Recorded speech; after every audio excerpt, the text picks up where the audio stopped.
Hi friends, ఈరోజు డిఫరెంట్గా rose ఫ్లవర్స్తో gulab jamun చేశాను.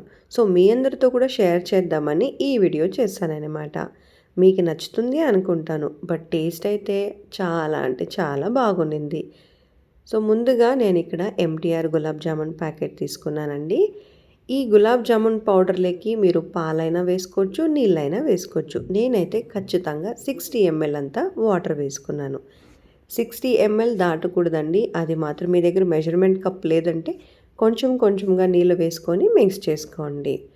లేదు వాటర్ అవసరం లేదు అంటే పాలు కూడా వేసుకొని మిక్స్ చేసుకోండి. అలాగే కొంచెం గీ కూడా వేసుకోవాలి. గీ వేసుకుంటే ముద్ద చేయడానికి అంటే ఉంటలు చేయడానికి సాఫ్ట్గా వస్తుంది. ఇలా లాస్ట్లో గీ అంత నీట్గా పట్టించి బాగా మెత్తగా దాన్ని పిసుకొని ఉంట చేసి పెట్టేసుకోండి పక్కన. ఇలా ఏదైనా బౌల్ మూసేసేయండి. ఇప్పుడు చూడండి ఫ్లవర్స్ తీసుకున్నాను నేను. మీరు రెడ్ ఫ్లవర్ కూడా తీసుకోవచ్చు. ఫ్లవర్స్ అన్నీ ఒకసారి వాష్ చేసేసుకోండి. ఇలా అన్నీ తుంచేసుకోండి. ఇప్పుడు ఒక కడాయి పెట్టుకున్నాను. అందులోకి ఒక 3 గ్లాసులంతా వాటర్ వేసుకుంటున్నాను. నా దగ్గర ఇలా స్టీమ్ చేసుకునేకి ఉంది కాబట్టి పెట్టుకున్నాను. మీ దగ్గర లేదంటే ఏదైనా బౌల్లో పెట్టుకోవచ్చు.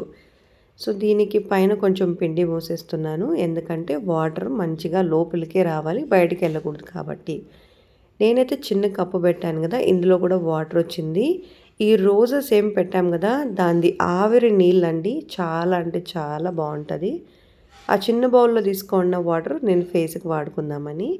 ఇంకా రోజెస్ మాత్రం తీసేసి అదే వాటర్లోకి 350 గ్రామ్ షుగర్ వేసుకొని బాగా కరిగిన తర్వాత కొంచెం ఇలాచీ లోపల ఉన్నట్టు కూడా సీడ్స్ని దంచుకొని వేసేసుకోండి. ఒక 5 నిమిషాలు ఆగిన తర్వాత మనము గ్యాస్ ఫ్లేమ్ ఆఫ్ చేసేసుకొని ఇప్పుడు మనము ఉంట చేసి పెట్టుకున్న పిండిని తీసుకొని కొంచెం గీ లేదంటే ఆయిల్, నెయ్యి లేదంటే నూనె, రెండు ఏదైనా వాడుకొని చేతులకు పట్టించుకొని నీట్గా ఇలా ఉంటలు చేసి రెడీగా పక్కన పెట్టేసుకోండి.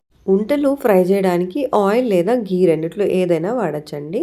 సో నేనైతే ఆయిల్ వాడుతున్నా. లో ఫ్లేమ్లో ఆయిల్ని మొత్తం హీట్ చేసుకున్న తర్వాత మనము ఉంటల్ని ఇలా వేసుకొని ఫ్రై చేసుకోవాలి. హై ఫ్లేమ్లో అస్సలు పెట్టద్దు. లో ఫ్లేమ్లోనే ఇంత కలర్ వచ్చే వరకు వేయించి పక్కన పెట్టేసుకోండి. డైరెక్ట్గా సిరప్లోకి వేయద్దండి. ఇంకొక టిప్పు, ఇలా కూడా వేయండి. అప్పుడు మీకు చేతికి నూనె ఎగరదు. గరిటతో కూడా వేసుకోవచ్చు. సో అన్ని గులాబ్ జామున్ని ఇలా మీరు పక్కన పెట్టేసుకున్న తర్వాత అప్పుడు ఇందులోకి మనము ముందుగా చేసి పెట్టుకున్న షుగర్ సిరప్ని ఇలా వేసేసుకోవాలి. ఇలా వేసుకొని ఒక హాఫ్ అన్ అవర్ తర్వాత మీరు హ్యాపీగా తినచ్చు. ప్రతి స్పూన్ అంటే ప్రతి ఒక్క గులాబ్ జామున్ తినేటప్పుడు ఆసమ్ అనుకుంటే తింటారు. అంత బాగుంటుందన్నమాట. ఆ రోజ్ ఫ్లేవర్స్ ఇంకా చాలా టేస్ట్ని పెంచుతుంది.